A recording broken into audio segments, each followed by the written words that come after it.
flip the field. Yeah, just something to build off of. That's what they're looking for here. And he'll fight forward to about the 27-yard line. Give him a couple on the carry there. 2nd and 8. That's a good play by the guys on the defensive side of the ball. Held him to a gain of 2. And that changes the playbook a little bit now for the guy calling plays. 2nd and 8. Now he's got to probably think about going to the air instead of maybe staying with the ground game. 2nd down following the run. And on the outside, they're playing press coverage. They come up in an empty set. 4 wide receivers, 1 tight end. Now it's Kessler toward the sideline, and look at that catch. Dragging the toes, and that's going to be a 1st down. Well done. Let's make this one simple. What a catch, especially the finishing part of getting his feet in bounds, toe tapping, and, of course, foot dragging. Little tapestry, if you will. Oh, I like it. Now let's go. Green 39. Green 39. And they'll send the slot in motion left.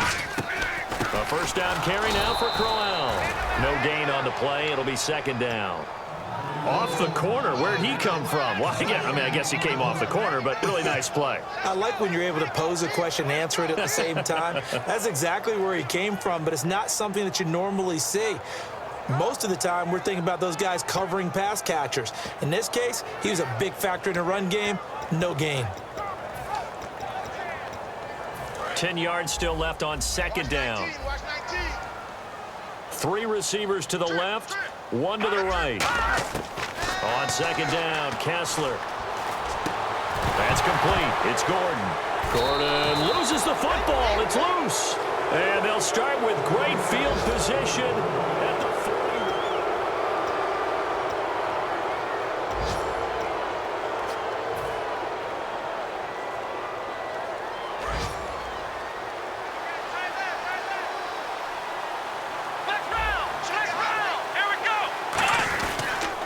They'll pitch it out to Elliott. He can't bring him down. The weight room does work. Still shedding tackles. And he's going to get this one down right to the edge of the red zone of the chalk of the 20. That type of run right there, that just fires me up when I watch it because that's maybe the most underrated aspect of his game. The ability to break tackles and know where the 1st down chains are and pick them up. He's tough, good pedigree. Dad Stacy was a linebacker at Missouri. Yeah, and how about Mom on the track team? So I think that's where the speed came from. And she's not shy about letting us know that, too. Yeah, I got the best of both worlds. Well, coaches always talk about finding balance on offense. I don't think you can get much more balance than this. Big-time run, big-time pass. A 1-2 combination. Looked pretty good. How about that? Let's see if they can continue to take that kind of a punch, though. They come out here in the eye. 1st and goal from the 5. Now Elliott. And he goes backwards on this one. Losing yardage to the 7. That's going to go as a loss of a yard, and it'll be 2nd down. And the offense there, the O-line, everybody really on offense, they were just manhandled at the point of attack. Yeah, you could pretty much call them all out, couldn't you? Almost by name, right? That was a very tough sequence for the offensive line. But how about that defensive front? Creating a new line of scrimmage and creating a lost yardage possibility. Under pressure, down he goes. Sacked at the 10. Emmanuel Agba able to drop him for a loss of a couple. Now from back at the 9 after that last play. This is 3rd and goal. Prescott on 3rd and goal. Being chased out left. And the Panthers in for the score. So a quarterback scramble, certainly a pass play, but he saw something, tucked it, and got in the end zone. A lot of quarterbacks, when they scramble, they're scrambling to create more time to throw the ball downfield. In this situation, as you noted, he tucked it and took off.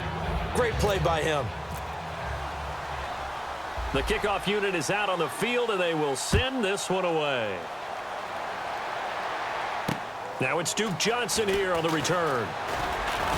They'll bring it back to just about the 25, call it the 24-yard line. Heading out as the Cleveland offense now as they get set to take over here. And they had the fumble last time that led to a touchdown. That's a no-no.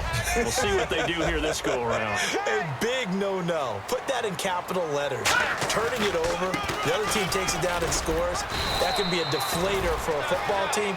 Now it's up to the offense to get back out on the field and pick things up. They're out there. We'll see if they can pick those things back up.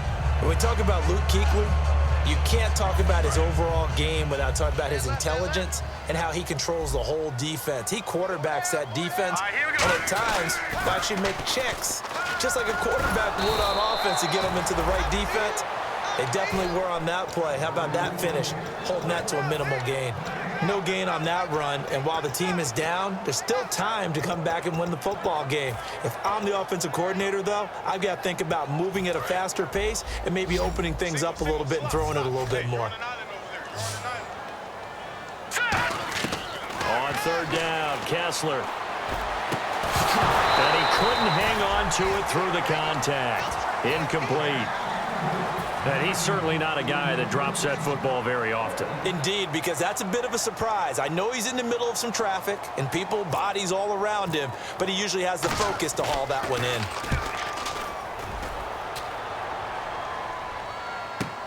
Taken in at the 11.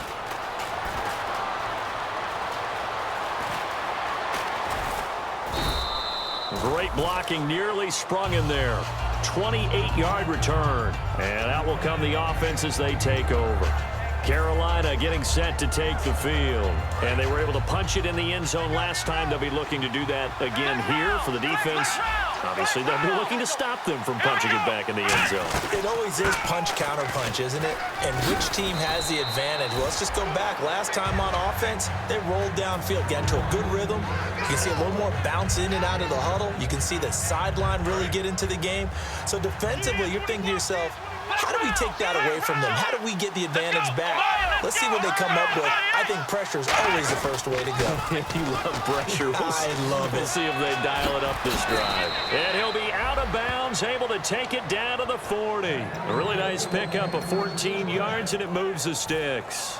And that run was what a lot of people call an explosive run. Gave them good yardage, solid yardage. They feel good about the whole thing, and they did it behind a two tight end set. It's always interesting to watch what offenses want to do with the two tight ends. Sometimes they line them up together for a power set. Sometimes they put one on each side of the line of scrimmage to balance things out. No matter what, though, when you see two tight ends on the field, your first thought is to think run. In this case, the offense was able to run successfully. And the offense still has a couple plays to go to pick up the first on 2nd down and 3. Here we go. They'll try to throw now. Prescott. It's a short one here, complete to his tight end. And he was able to shed the tackle, but the reserves come in for the stop. Give him 3 on the play, and that'll bring up what looks to be a 3rd and inches. Can't be more than a half a foot.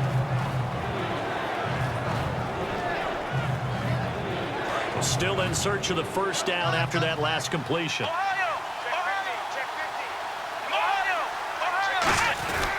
They'll try and run for it with Elliott. And now a timeout called defensively by the Browns. They'll have 2 remaining as we step aside here in this 2nd quarter.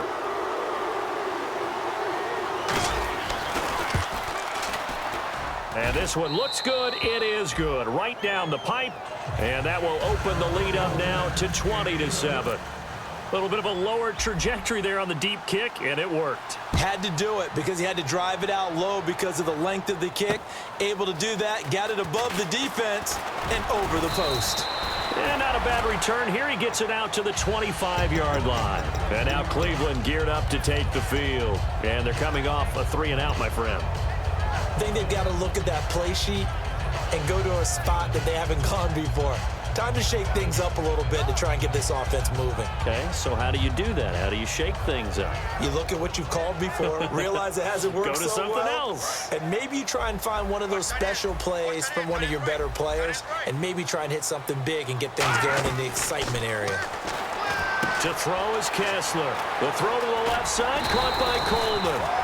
And they're able to get this one across the 35. And time for us to take a break here in the booth. More from Cleveland after this. And the offense lining up 1st and 10. All right, now, look at 56. Look at 56. On 1st and 10, here's Kessler. It's caught. It's Barnage over the middle. Give him a couple on the catch. It's 2nd and 8. Looking to speed things up here, going with some tempo. Well, the strategy was evident there. Get it to your tight end and make it a one-on-one play with a cornerback. Who's usually going to win that one? The tight end, but not there. Not in this situation. How about the corner defeating that logic and making a really nice tackle? One of the toughest things about playing defensive back is pattern reading, trying to figure out what they're doing. And on that one, they had the fly, just sending a guy downfield with the in route accompanying it, what people call a dagger route, trying to hit the guy underneath after the clear out. In this case, though, they're not able to get it done. Yeah, they said forget the underneath route. They went for the guy on the fly, but as you said, incomplete. Throwing is Kessler on third down. And they can't get the long connection as it falls incomplete. Fans do love the long ball, don't they? And he already found his guy once. Tried to give him another chance there, didn't he? Yeah, he did. Couldn't connect, but as you alluded to, he does have that touchdown from earlier, trying to keep him in the rhythm. And he gets it away, and it's a laser, headed for the sidelines. That one sails out of bounds. The side judge will walk it off. And he says it went out of bounds at the 9-yard line. Nice punt. The Panthers offense here, they get ready to head back on the field. And fortunate to get points on the board last time. They had to hit a really long field goal to do so.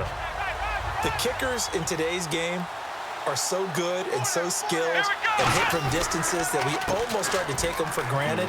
And we can't do that. That's a long field goal that they got 3 points out of.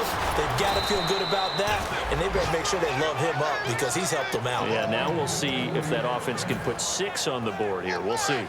Fresh set of downs here. Dance class, anyone? Did you see the steps between the quarterback and the running back on that counter? That's what you need for a good play? counter. You have to have it because you're setting up your blocking. There's a timing element as well. But they have to marry up their steps. Otherwise, that timing gets thrown out the window. Timing was great there and a big run.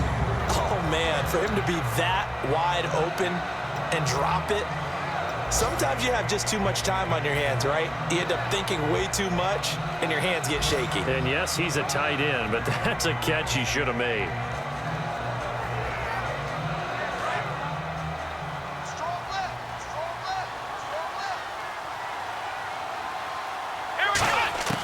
Throwing again, Prescott on 2nd and 10. This one complete to Devin Funchess. Touchdown, Carolina. Devin Funchess, his 2nd touchdown on the season. And the Panthers are able to grow their lead. Heard a coach talk about those late-in-the-half scores, especially ones that give your team a pretty decent cushion. He said those could be the ones that can finish off a squad if you let them. Yeah, they've got the cushion. This half has been theirs. Out is the kickoff unit as they run up and send this one away.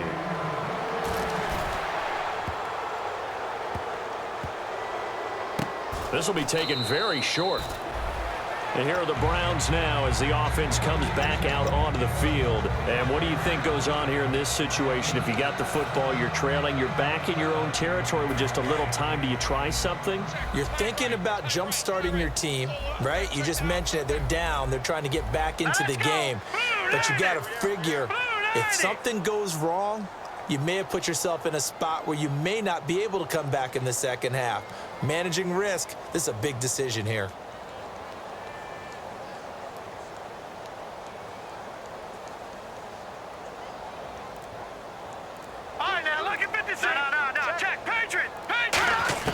Kessler now on 1st down. It's incomplete. Took a shot, couldn't connect. We know it's not an easy job to go out and catch passes when people are trying to tackle you and knock the ball away. But the bottom line is that's a pass he's got to have and a pass he should have caught.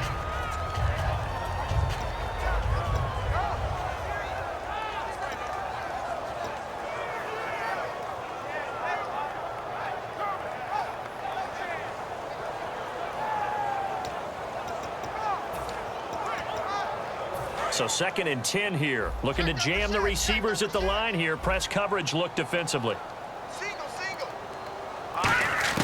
2nd and 10 now. Kessler once more.